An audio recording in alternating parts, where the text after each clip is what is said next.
सवाल मैं इसलिए पूछ रहा हूं कि रूपरेखा जो चेहरा है मंत्रिमंडल का स्वरूप बदल सकता है क्या। 2019 में बीजेपी के पास 303 सीटें थी तो जेडीयू को एक केंद्रीय कैबिनेट मंत्री पद दिया। जेडीयू ने कहा नहीं भैया एक नहीं चाहिए, हमें तो 3 चाहिए।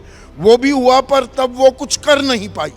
इस बार जैसा अभी तक एनडीए की सरकार चली है कि तमाम टॉप मंत्रालय सिर्फ बीजेपी के पास रहे, क्या वो इस बार भी हो पाएगा या वो स्वरूप बदलेगा?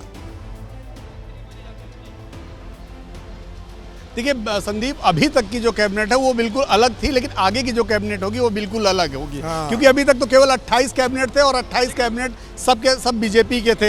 एक पशुपति पारस बाहर के कैबिनेट मंत्री थे, लेकिन चुनाव से ठीक पहले उन्होंने भी इस्तीफा दे दिया था।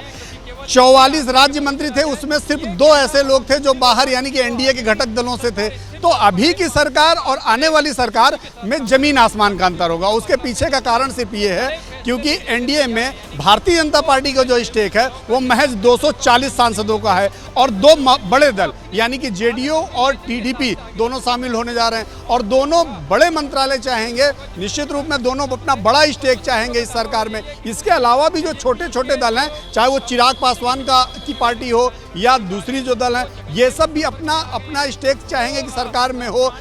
तो निश्चित रूप में एनडीए की सरकार अब एनडीए की सरकार रहेगी, बीजेपी की सरकार नहीं रहेगी।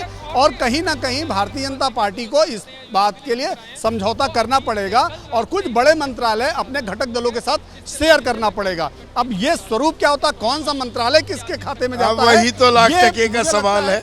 नहीं, अभी उसकी जब जानकारी आने लगेगी हम सिर्फ कयासबाजी नहीं करेंगे। लेकिन नीरज, एक और अहम बात अब इसमें छुपी रहती है। हालांकि कोई संवैधानिक प्रावधान नहीं है कि कोई उप प्रधानमंत्री हो, पर कल से ही देर शाम से वो चर्चाओं का बाजार बड़ा गर्म है।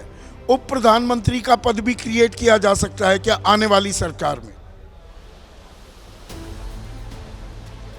देखिए संदीप, मेरी अभी तक की जो जानकारी है, उप प्रधानमंत्री जैसा कोई प्रावधान नरेंद्र मोदी सरकार में होने नहीं जा रहा है। क्योंकि उप प्रधानमंत्री अगर बनना होता तो इन 2 बड़े नेताओं में यानी कि चंद्रबाबू नायडू या नीतीश कुमार को लाया जाता सेंटर में तो संभव हो सकता था या बात की जा सकती थी। लेकिन फिलहाल जो मेरी जानकारी है, दोनों लोग राज्य में ही बने रहना चाहते हैं। नीतीश कुमार फिलहाल मुख्यमंत्री बने रहना चाहते हैं और नीतीश कुमार नहीं चाहेंगे कि उनकी पार्टी से कोई दूसरा बड़ा लीडर उनसे बड़ी जगह पे जाए यानी कि भारत का उप प्रधानमंत्री बने और उसका जो स्टेचर हो वो कहीं ना कहीं मेरे पैरेलल या मेरे से बड़ा हो, वो बिल्कुल नहीं चाहेंगे। बिल्कुल यही दशा चंद्रबाबू नायडू के साथ है और चंद्रबाबू नायडू भी राज्य में मुख्यमंत्री बनने जा रहे हैं।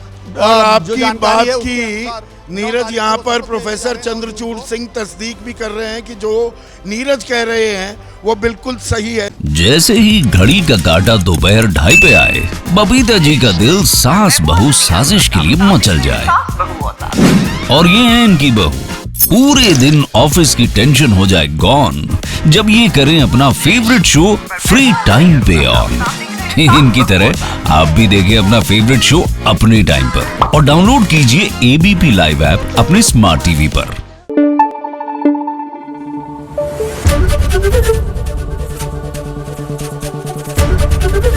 एबीपी न्यूज आपको रखे आगे।